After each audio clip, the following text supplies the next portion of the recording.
Welcome back. సినీ వినీలాకాశంలో ఆయన megastar అయితేనేం ఆధునిక టెక్నాలజీ బారిన పడ్డారు. ఫోటోల మార్ఫింగ్, అశ్లీల వీడియోలు చూసి కంగు తిన్నారు. ప్రతిష్టను దెబ్బతీసేలా ఉన్న ఆ డీప్ ఫేక్ వీడియోలపై ఇటీవల న్యాయస్థానాన్ని ఆశ్రయించిన మెగా హీరో సందేశాత్మక సూచనలు చేశారు.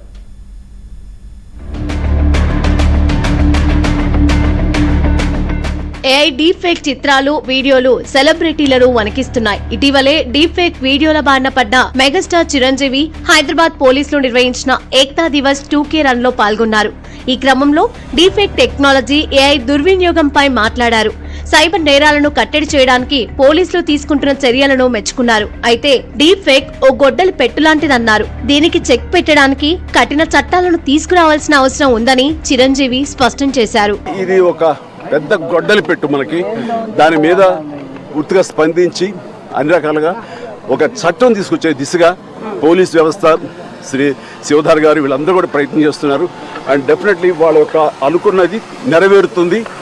అండ్ సామాన్యులకి డెఫినెట్లీ ఇలాంటి అవాంతరం నుంచి వాళ్ళకి మంచి జరుగుతున్నప్పుడు మంచితో పాటు చెడు కూడా కుట్టు వస్తుంది. మనం చేయాల్సిన ఫిల్టర్స్ ఏర్పరచుకోవాలి. దానికి మన వ్యవస్థలు ఉన్నాయి, ముఖ్యంగా ప్రధానంగా పోలీస్ వ్యవస్థ. ఖచ్చితంగా వాళ్ళు they will do that best to overcome these problems.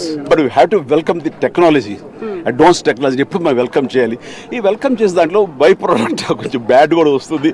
దాన్ని ఎలా ప్రక్షాళన చేయాలని దాని మీద వాళ్ళు పూర్తి స్థాయి దృష్టి పెట్టారు. దీనికి ప్రభుత్వాలు కూడా సహకరిస్తాయి. మెగాస్టార్ చిరంజీవి డీప్ ఫేక్ అంశాన్ని సీరియస్ గా తీసుకున్నామన్నారు సిపి సజ్జనార్. డీప్ ఫేక్ కేసులో సైబర్ నేరస్తుల మూలాలపై ఫోకస్ పెట్టామన్నారు. సైబర్ నేరాల పట్ల ఆందోళనకు గురికావద్దని తెలిపారు. ప్రజల్లో ఎంత అవగాహన తీసుకువస్తున్నా డిజిటల్ అరెస్ట్, ఇన్వెస్ట్మెంట్, ఇతర సైబర్ మోసాలకు గురవుతున్నారని తెలిపారు. మీరు కష్టపడితేనే డబ్బులు వస్తావు. నేను ప్రజలందరూ కూడా కోరుతున్నాను, అలాంటి మెసేజెస్ కావచ్చు, అలాంటి యాప్స్ ని నమ్మొద్దు.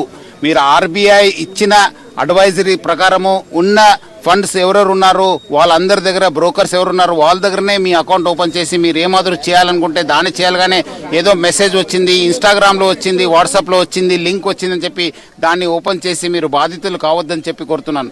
అదేవిధంగా డిజిటల్ అరెస్ట్ కూడా ఎంత చెప్పినా ఇంకా రోజు కేసెస్ వస్తూనే ఉన్నావు. సో ప్రజలందరూ కూడా కోరుతున్నాను, ఈ డిజిటల్ అరెస్ట్ అంటే మీ భయం పైన వాళ్ళు బతుకుతున్నారు. మీరు ఎవరు ఫోన్ చేసినా ఏ పోలీస్ ఆఫీసర్ కూడా మీకు వారెంట్ ఉంది, మీకు అక్కడ కేసు అయిందని చెప్పి ఎవరు కూడా చెప్పరు. డీప్ ఫేక్ అంశంపై న్యాయస్థానంలో కూడా చిరంజీవి పిటిషన్ వేశారు. మెగాస్టార్ వాదనలను పరిగణలోకి తీసుకున్న న్యాయస్థానం వెంటనే కేసు నమోదు చేసి నిందితులను గుర్తించి చర్యలు తీసుకోవాలని హైదరాబాద్ పోలీసులను సిటీ సివిల్ కోర్టు ఆదేశించింది. అనుమతి లేకుండా చిరు ఫోటోలను కానీ వాయిస్ కానీ ఉపయోగించడానికి వీల్లేదని కోర్టు ఆదేశాలిచ్చింది.